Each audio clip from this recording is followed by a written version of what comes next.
Greetings, Reclaimers. I am 343 Guilty Spark, monitor of Podcast Evolved. Protocol dictates that you must listen. Come. We have a wealth of knowledge to share with you, and you don't want to make my blue eye red. Do you, Reclaimers?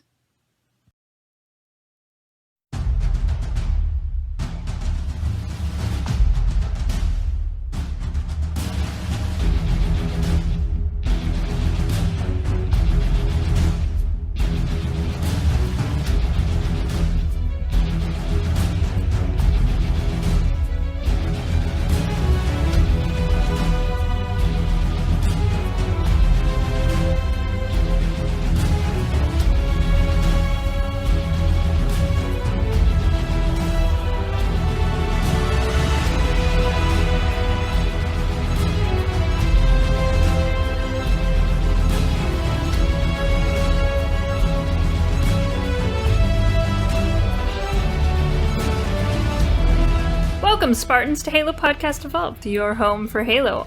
I am your host, Crytissa. I guess that's my new name. Someone spelled it wrong. Damn it, David, you had one job. I am your host, Krista, and with me today is Aaron. Hey, guys. And David. I don't know who spelled that wrong. It's actually impossible to find out. Yeah, no one can ever know in Google Docs. It's impossible. So this week is a super speedy lore week, because we're talking about the Banished, and there's not much to talk about, surprisingly, on the Banished. Check out our website, halopodcastevolved.com, or halopodcast.com. That one's the easier one. It features all of our shows, which includes Mission Debrief, a deep dive into every Halo Games campaign, mission by mission. Our Halo Book Clubs, which is a thorough discussion on the extended lore media like novels, comics, books, and short stories, as we hurtle closer and closer to us running out of Halo books. And of course, our newest show, Builds with Blocks, which is centered around the micro action figures and brick-based construction sets of the Halo universe. And of course, we have our lovely, lovely Patreons on our Patreon page, which is Halo Podcast Evolved. Excuse me. We offer a variety of exclusive rewards for our patrons, like early episodes and swag. We would like to take this moment to thank our Patreons for their continued support. Thank you so much! Yay! Thank you! Yay! We love you all. Finally. We encourage our listeners who want to listen to more and support us to go to Audible. You can listen to Halo books. Did you know that? You don't have to read anymore. You don't have to own actual novels and have really cool bookshelves like me, but whatever. So go ahead and listen to the growing collection of Halo novels all in one place, along with thousands of other novels, podcasts, and guided wellness programs. Oh, and also Audible originals. Use the URL audibletrial.com/podcastevolved to learn more and start your free trial today. I didn't know there was anything other than Halo books. I've only been reading Halo books for the past, 6 years. Before we get into this week's lore topic, last time was the Hergox, aka the Engineers. We kind of covered their biology, the characteristics, the reproduction life cycle, their role within the Covenant, and kind of where they are now, kind of post-war. It's a good episode, go check it out.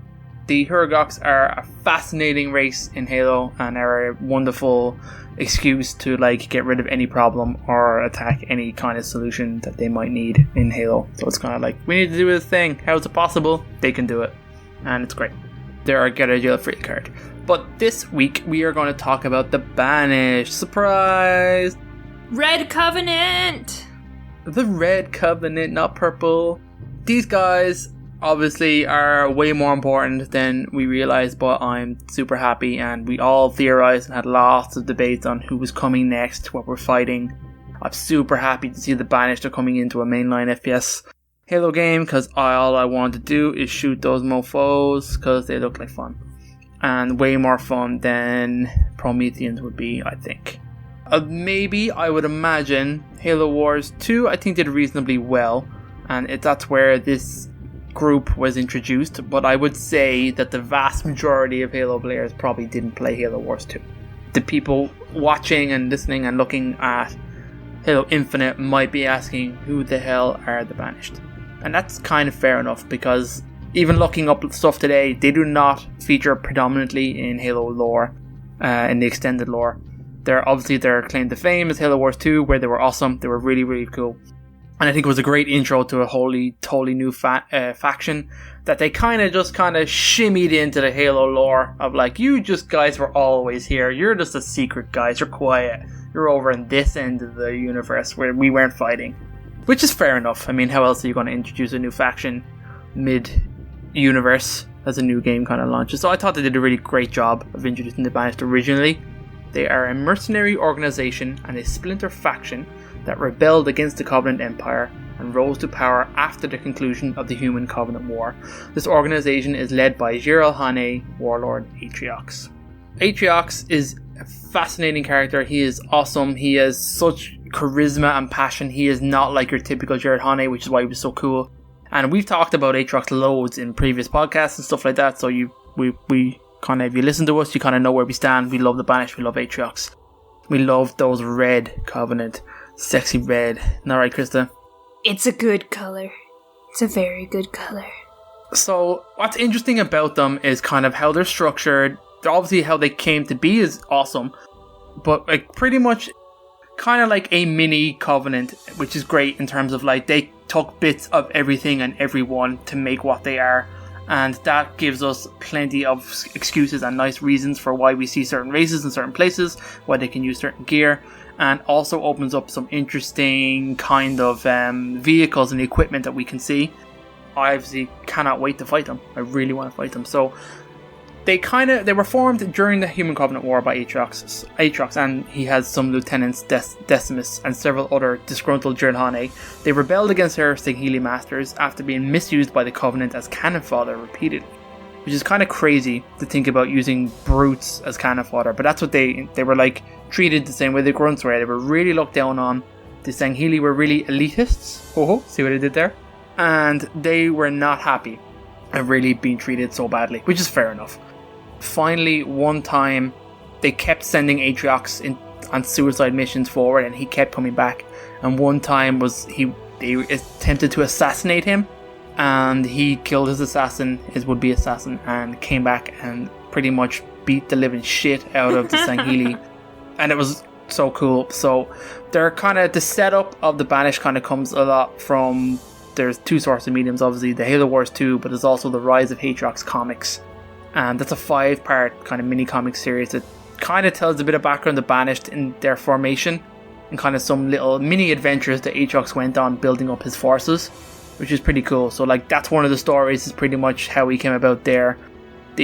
After establishing the group, the Banished kind of started off as little more like kind of raiders and pirates. It's kind of what they kind of slowly built their forces. They kind of conducted surgical raids against the Covenant and other targets while scavenging resources and gathering mercenaries to their cause. So that's kind of an interesting mechanic to think of as them being like a mercenary organization. And they were brought up one or two kind of other books. Like some of the newer books that kind of came out actually did kind of shove little words or a sentence or two there of, hey, maybe we should get the Banished we should buy the Banished mercenaries to do this job. And then somebody would dismissively say, no, we're not doing that. And that'd be that. But just to let you know that they exist and that they're in the mindset of people, it is interesting. It's good to know that they're there. And the idea out there, they're a mercenary group. I think I'd like to talk about that a little bit later on, because I think Aaron also has some thoughts on this too. So they kind of went from strength to strength after that, doing their raids, and they kind of expanded. And when they expanded, they weren't really impacted by the Great Schism because of the nature of what they were, and kind of ragtag kind of bunch of dudes. I mean, they weren't involved in that big betrayal. They managed to salvage, as you imagine, a lot of the Empire's former assets after its fall. So you imagine that was a great blooming of Atriox's forces, is like having an Empire fall and having all this shit up for grabs. So growing pretty much a formidable power in their own right after about a decade. So while Atriox had already recruited many allies during the Covenant War, the Banished gained many new members, as you can imagine, in the aftermath, with a lot of former Covenant wanting to live the way they always have, as warriors, as part of a large group, and not as a fictitious kind of bickering that they kind of broke down into. Additionally, which is interesting, and this one line is like repeated all over like the Halopedia page, is that human criminals who were influenced by the Banished may also have joined, and that obviously is awesome because we kind of want to see humans in there. And it's kind of interesting to think of because we know that there are human planets out there that have pretty much defected. They have no interest in the UNSC. The Covenant wouldn't have treated them any better, but maybe the Banished would. And I think Aatrox is smarter like that. And I think it actually comes from the Spartan Journal. Really? The Spartan Manual? Yeah, there's a bunch of stuff in there, like a little bit about like Aatrox sending like envoys to these kind of criminal places to kind of garner favor and to purchase and obviously do business with them. And I like the idea of maybe human criminals, either becoming part of the Banished or hiring the Banished as mercenaries to do things. I want to see that kind of fleshed out. So that's kind of interesting. They obviously, one of the cool segments is like that kind of slowly builds up Aatrox. I mean, a lot of the Banished is pinned on this one guy, so that's kind of important to know. Even more so than the Covenant might be. They are all heavily centered around Aatrox. He is such a charismatic character that he was able to talk down the Silent Shadow, which are an elite Sangheili team of assassins, and they were sent out against Aatrox, and he pretty much talked them down and convinced the team to kill their leader, who was pretty much just saying, "Oh no, fuck you, I'm going to kill you, Aatrox anyway." So they killed their leader in order to join the Banished, which is mental to think about what it would take to get a Sangheili to do that. I wonder what he told them, because they, like, in the comic they mentioned like a contract or something like that. Yeah, I'm not sure what it was, but he kind of, the way they talk about it is that, like, he explained to them that your hatred of me comes from the betrayal of the Great Schism, where the elites murdered Jirahane murdered a lot of the Sangheili, and a lot of the High Council and stuff like that. But he was like, I wasn't part of the Covenant. I didn't do that. I had nothing to do with that. So that kind of took a lot of the wind out of their sails a little bit. That there is no need, that he was saying, treat me as something else. Don't treat me like the Covenant, because I'm not. So that helped in a huge way. And he offered them a lifestyle that they don't have anymore. Do you know what I mean? To be part of something great, something that's building, something that's on the rise. And his charisma pretty much sold them on this, and it was such a cool moment. Aatrox also confidently sought out powerful CS class assault carrier enduring conviction, which is very important, and his Sangheili crew. His plan was really, really cool that he devised to meet with the shipmaster and pretty much beat him into submission, but then offer him. So this is in the middle of like a huge Covenant fleet. He's like, I want this cruiser, and he pretty much gets himself captured on board while also stowing his own kind of forces on the ship. He kind of pretty much turns the tables on the leader, who is Left Valor, who thinks he's captured Aatrox, his great warlord, but he hasn't. He himself was actually captured. And then it's kind of like Aatrox just pretty much wins him over in terms of, the Covenant doesn't exist anymore. You don't have any reason to be part of them. They don't treat you like you should be. You should join me. I can offer you fuel in services if you join us. So like, this shipmaster agrees and pretty much defects to the Banished, which is crazy. And it's an awesome moment in the comics as well to see that space. He does like a slip space jump a meter or two ahead of himself, and then just fucking blast from that just devastates the entire fleet around him and allows them to escape. It's so cool. Just visually, just one of the coolest things that they did. Again, it's just setting up who these Banished are. They're just an awesome, and I'm going to say it numerous times, ragtag bunch of dudes of like just this awesome guy over here, this awesome guy over here. Like interesting characters building up this force.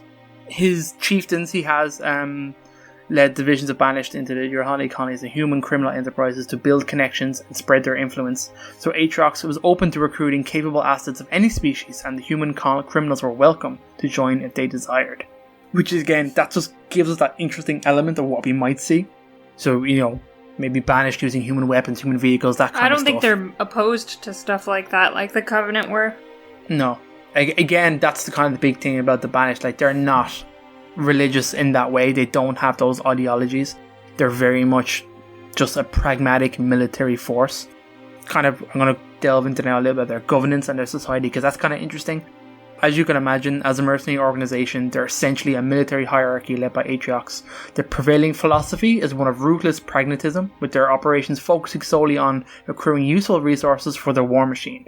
Their overall goals are essentially centered around increasing their power through raiding and conquest.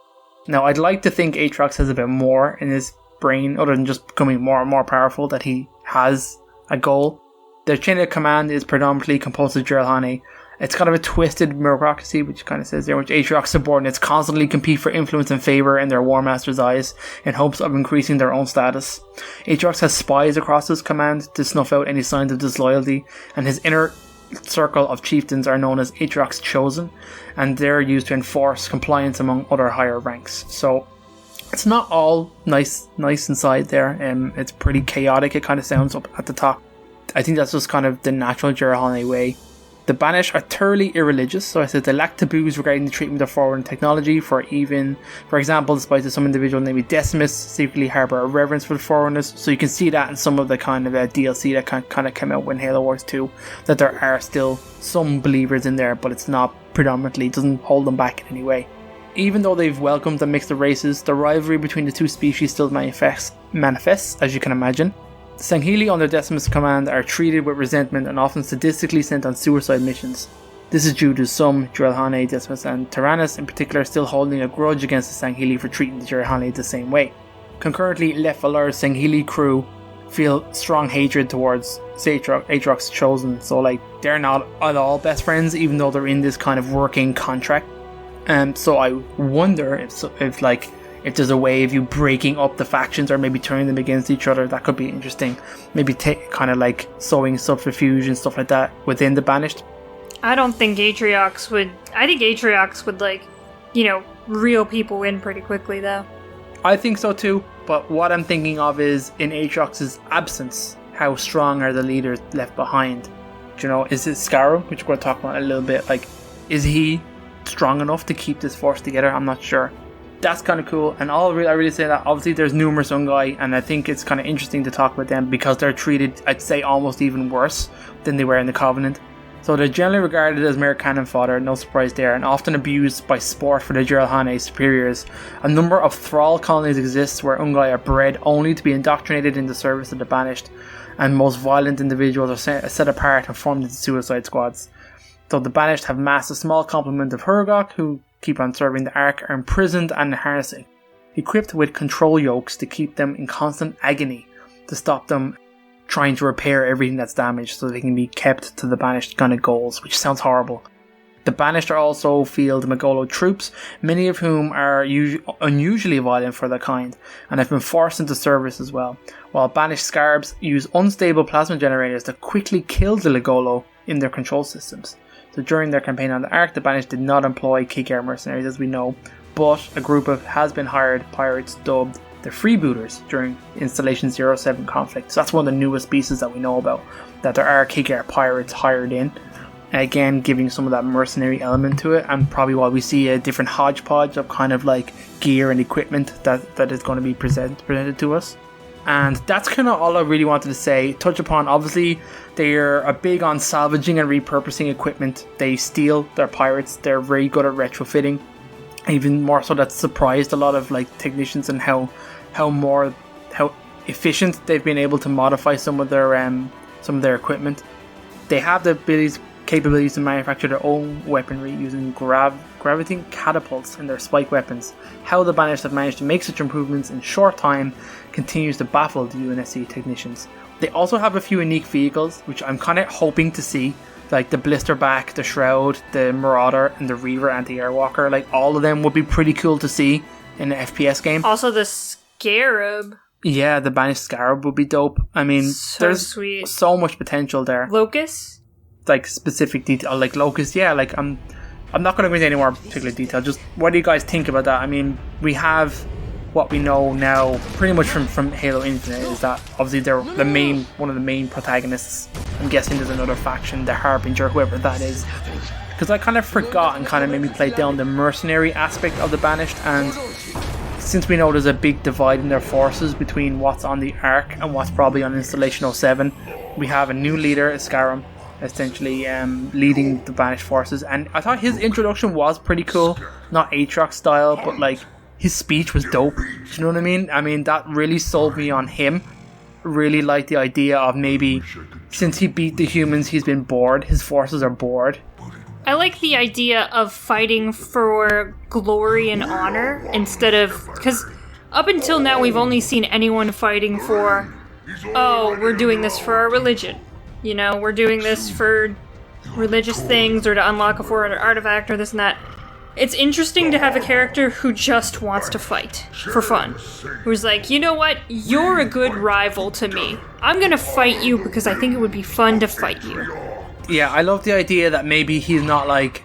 I know Chief kind of says it like there'll be no Earth unless... There'll be no home unless we kind of finish the Banished here. But I wonder if like they're not trying to take over the world. They're not trying to directly attack Earth. They're just sitting on this ring after defeating the humans bored, and they're just like, what the fuck do we do now? We don't have Aatrox to tell us we've won a big battle, fuck this, do you know what I mean? What else do we do now? And then the Chief wakes up and starts causing hell, and he's like, oh hell yeah, now I got something to do. And that's kind of what I was thinking of. Maybe the Banished are falling apart a little bit. Maybe they are getting a little bit factitious because maybe a bit of infighting, and that Iscaro needs a common foe to unite his own forces against Chief. I like that idea. Maybe that plays into it a little bit more, I'm not sure. But obviously they've hired in mercenaries to kind of bolster their own forces. That's all cool. That all gives us a totally different style of enemy to fight. I can't wait to see what they did. I hope this Banished has a unique flair to it as well. And I think maybe with Iscarum they might. But what do you think, Aaron? You've been quiet. Sorry, I've been kind of digesting there.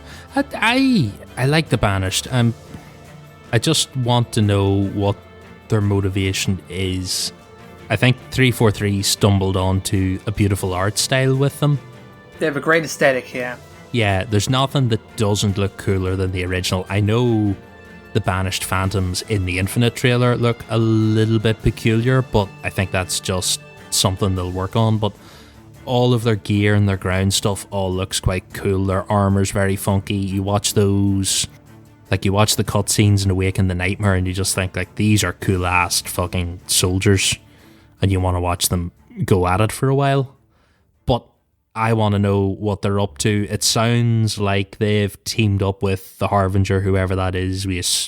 I still assume Cortana.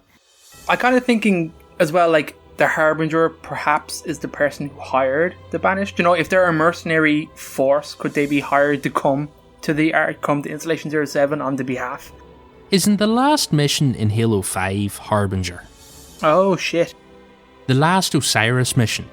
That probably refers to Cortana then, because I think that's the mission where she was trying to seal Master Chief in the Cryptum, right? Oh, it's not. It's called Guardians. Is it Guardians? There's a Harbinger achievement then, is there? There's no Harbinger mission in Halo Wars, in Halo 5, no. Oh, it's an achievement in the final mission. Oh, is it? And there is a Harbinger achievement guide. Let's see. And maybe I misremembered it. Maybe the Harbinger is the achievement you get for finishing that mission. Complete the breaking on legendary difficulty without the entire fire team dying. That is the Harbinger achievement. Oh, wow. Interesting. So it's related to Blue Team. I still think the Harbinger is either someone working for Cortana or Cortana. My crazy theory that Aatrox is at the Ark doing either a favour for Cortana or being nudged by Cortana. Yeah. I could very easily see the Harbinger being a front for Cortana. I don't think Aatrox would team up specifically with Cortana, but I could see him being played. Yeah, like, conveniently he finds, like, the information on how to get to Installation 07 or something like that, you know? There's so much stuff that Cortana can do to kind of point someone in the correct direction. Like, we've seen this in the novels with Dark Moon. Like, Dark Moon are a construct entirely of an AI's making, and they're acting as a pawn and a proxy. They're doing, essentially, what... Oh, I had the AI's name on the tip of my tongue. Medicant Bias? No, the one in, like, Last Light and... Oh, Intrepid Eye? Intrepid Eye. Like, Dark Moon Enterprises is Intrepid Eye's creation. They do her bidding, or his bidding, or its bidding. I could easily see the Harbinger being something similar, Cortana with a face that doesn't link straight back to her. That's a super cool idea. I don't know if they would do it in a game. That's the only thing I'd be worried about. If they go into that level of detail in a game. I think they might not go into that. You might just have the Harbinger slowly be revealed to be, you see the Harbinger dealing with the Banished for a while, and then at some point down the line you find the link that the Harbinger is dealing with Cortana. I could see that being the way it goes. I think I'm still convinced Atriox at some point will be our friend. He will be our new Arbiter ally. You think enemy of my enemy is my friend kind of situation? I think at some point Atriox will find out he's been played, but in the meantime we will have torn Isharam's spine out through his mouth and murdered him because we had to. But that's how you get around that, and you still be Atriox's friend down the line, is his generals will have been played in his absence. I could easily see, just thinking off the top of my head, if you take Atriox out of the equation, maybe it's much easier to manipulate the Banished. Like you send Atriox to the Ark to do something, you send him there with clues that he thinks he's found himself, and then while he's trapped out there, you send your representative to do a few things and make a few deals and get the Banished on your side. I don't think it would be hard if the Banished feel abandoned by Atriox. Cortana's an AI. She could emulate Atriox's voice and be giving orders to Escharum. I think she could, but I don't know. I'm curious. I have to see where that goes. Overall, I like the Banished a lot. It's nice to be able to fight brutes and get new weapons and new equipment. Also, as someone pointed out, I think this is the first time in Halo where we will be able to, in first person, fight the brutes and the elites side by side. Oh yeah! We've never fought an army made of brutes and elites together. I would have to go back through Halo 2 to see if there's We never did, because you think about it, the whole time you start Halo 2, you fight the elites as the Arbiter. There's no brutes there. By the time the schism starts, you are the elites fighting the brutes, or you are Chief fighting the brutes. Is there not are you not in on Earth, in Africa, in New Mombasa fighting both? Is it just I think brutes are introduced later in the game. Are brutes not in Halo Wars? Are brutes not no DST and then there's no elites? I don't think you ever fight elites. All the elites and brutes are dead together. in ODST. Halo 3, you fight the brutes with the elites. Yeah. So I don't think you ever fight them together as a combined enemy. Well, that's weird. That is so strange to think that. I'll report once I go through Halo 2 again, because I'm about to do that. That's the only place I could think that you would fight both. Off the top of my head, I think you fight brutes and Flood, as Chief in the later levels. Once you get to High Charity, you're fighting the brutes and the grunts and the Flood. And then, as the Arbiter, you're fighting the brutes and the Flood. But the elites are on your side. Madness. I'm pretty sure this is the first time that you have that. I had that during the week where I was going I think I'm right. I know there's a slim line where they could be. Even at Reach, there could have been brutes. I know there isn't in the game, but technically in the timeline there could have been. But that said, in the game you didn't get them either, so there's no... This will be the first time where you'll be fighting elites and having to deal with brutes berserking in the middle of it. Huh. Because they'll all be on the one team against you. That's crazy. There we go. I stopped the podcast. I'm happy enough with that. Otherwise, I hope Isharam or whatever the way they pronounce it is a cool enemy. He needs a little more hair maybe, or a beard. I think his model needs a little touching up. His kind of weird teeth, something strange going on there. But he seems like he has potential to be a good enemy. I like the voice actor. I think it does a good job. Yeah, I think he'll come across really good. I like the idea that he might be enjoying the fight with you. I think that's pretty cool. In terms of Banished, that's kind of where we're at, guys. This faction is kind of going to be something a little bit new for us, and it's really exciting.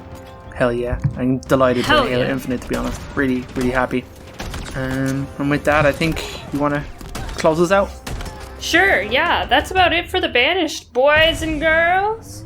So, thank you for joining us. You can find every episode of all of our shows on our website, halopodcastevolved.com. We've gotten to a point in our podcasting career that the RSS feed can't include every episode we've ever made. If you're looking for some early episodes or something like that, you gotta go to our website, halopodcast.com. It also features links to our Discord server, Facebook group, Patreon page, Xbox Live Club, and other contact information, including our juicy gamer tags. If you want to call us and leave us a voicemail and be featured in one of our live news episodes, give us a call, 205-EVOLVED. That's 205-386-5833. Just as a note of caution, we will be playing your voicemails live on our episodes, so just be sure, don't put any of your personal contact information on those voicemails, or else we can't play them and feature you. So just be mindful about what you're saying in those voicemails so that we can use your content to the best of its ability. And with that, I have been your host, Krista, and until next time, evolved! Evolved!